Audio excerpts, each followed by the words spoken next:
Perhaps you've heard the one about the Nigerian prince that needs to wire you a small fortune to help them out of an urgent crisis. These and other email scams rob people of their money and dignity on a regular basis. And the amount of money that these scammers rake in is so off the charts, you won't believe it. Join the richest as we explore the most notorious email scams and review what to do if you ever fall victim to one. So what is an email scam, and how did it all begin? Obviously, scam artists have been around much longer than the internet, but once that technology came along and e-commerce became a thing, scammers had a whole virtual world of people to prey on. In the early days of the internet, most commerce sites didn't have fraud protection measures in place, making it easier for people to commit credit card fraud. Around that same time, the phrase phishing with a PH was born. Phishing is the fraudulent attempt to obtain sensitive information such as usernames, passwords, or credit card details by disguising oneself as a trustworthy entity using email. There are a lot of ways that people do this. Let's talk about how to recognize these and some of the more popular email scamming methods. Perhaps the most famous of all email scams is something referred to as the Nigerian prince scam. Essentially, the scammer emails the victim and claims to be someone of importance from some other country, and then proceeds to deliver some elaborate story about how their millions of dollars are now tied up in banks due to political reasons like a civil war or a coup. The scammer will then offer the victim a large amount of cash to help them transfer their personal fortune out of the country. All you have to do to get your coveted reward is provide them with all of your bank account details. This also often leads to the scammer claiming that the victim can't get their reward until they've paid several small fees to so-called lawyers or officials of some kind. Of course, the fortune and the reward never turn up. They're called Nigerian prince scams because the first wave of these actually did come from Nigeria, with the scammers claiming to be a certified heir to the throne. So, receiving an email out of the blue from somebody from another country with an elaborate and often sad story about why they can't access their money and need your help to do so are huge warning signs, folks.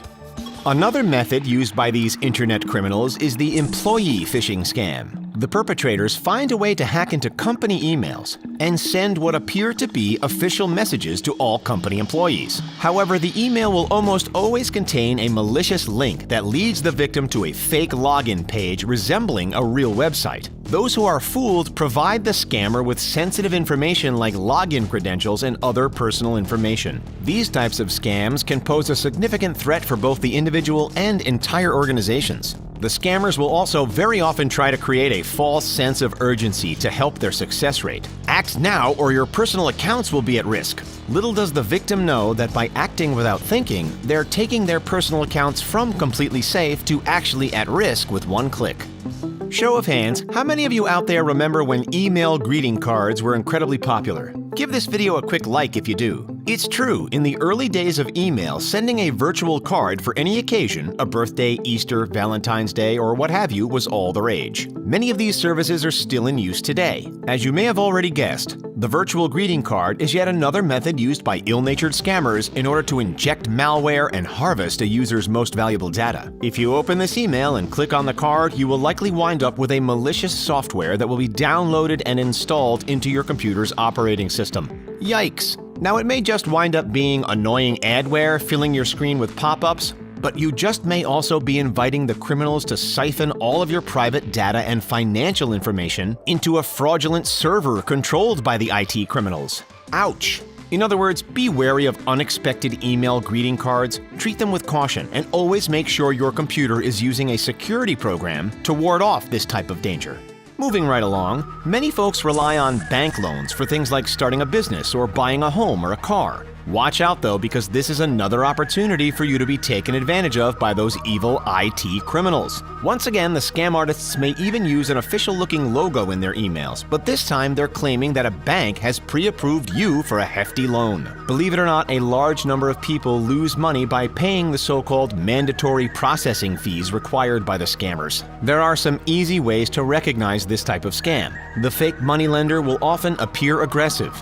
Ask that the processing fees be paid up front and guarantee your approval. It's also a red flag when a lender contacts you out of the blue and offers you a loan. This is not normal. Another thing to look out for: generic email addresses. Trust us, no financial institution lender uses a Yahoo or a Hotmail address when conducting business. This may seem like a no-brainer to most of us, but according to a report by the Identity Theft Resources Center, the number of credit and debit card breaches from scams like these has been on the rise since 2017. Even more too good to be true than being magically awarded a large bank loan is being told that you've won the lottery. It's another classic internet scam. How does this one work? You open your email and you've got a message addressed not to you by name, but to Dear Winner or Dear Account Holder, informing you that you have just won an insanely large amount of money. Lucky you, right? You don't even remember buying a lotto ticket. Look, the bottom line is that you can easily spot this one. First off, if you didn't buy a ticket, you didn't win. Secondly, and this is true for any internet scam, if you're being asked to pay money to get your winnings, that's a huge red flag. If you're being pressured to respond or being told to keep the news of your big winnings a secret, these are also signs that you've probably got a scammer on your hands. Lastly, is the prize even realistic? Oftentimes, lottery scam prizes don't even make any sense. For instance, if you live in the United States and the email is from the Australian lottery saying that you've won 50 million Japanese yen, yeah, that should send up those red flags.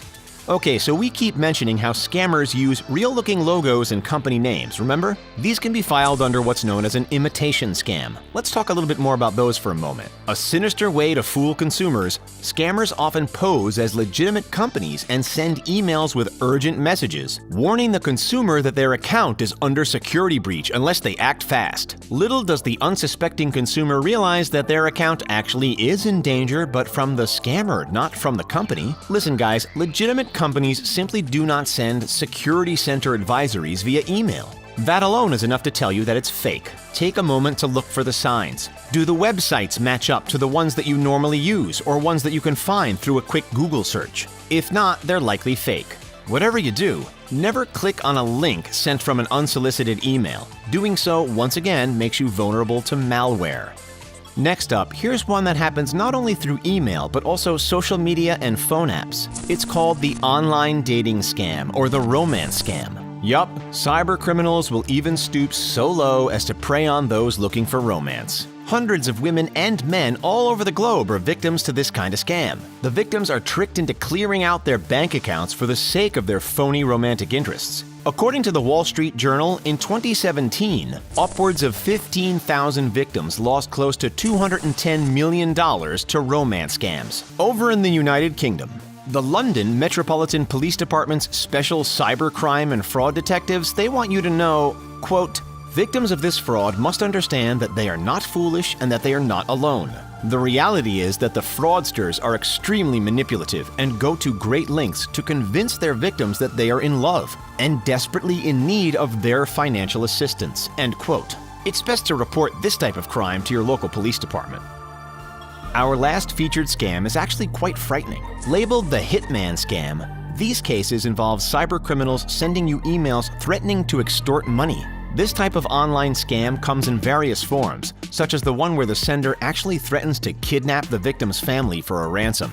As if that weren't frightening enough, these extortion scammers will often create a real sense of danger by filling the message with details from the victim's life collected from online accounts, personal blogs, or social networking sites. This can serve as a real wake-up call to those who don't see the real importance of keeping sensitive information off social media channels. If you receive one of these, the best course of action is to contact your local FBI office or the Internet Crime Complaint Center, aka IC3. These are all just a few of the common email scams. There's plenty more out there. Make money fast scams, fake antivirus software scams, you name it. So how much money do these creeps actually make? A lot. In 2019, IC3 reported more than $3.5 billion in losses due to internet scams. That same year, the FBI's Recovery Asset Team successfully recovered $300 million for victims of cyber fraud. And get this, according to reports from ADT Security Services, the classic Nigerian prince email scam cost Americans over $700,000 in 2018 alone, with the average victim losing $2,100 $733. It's crazy, but it's true. So how do we prevent this? Matt Gorham, Assistant Director of the FBI's Cyber Division, stresses the importance of reporting these crimes to IC3, saying that they, quote, play a vital role in the FBI's ability to understand our cyber adversaries and their motives, which in turn helps us to impose risks and consequences on those who break our laws and threaten our national security, end quote.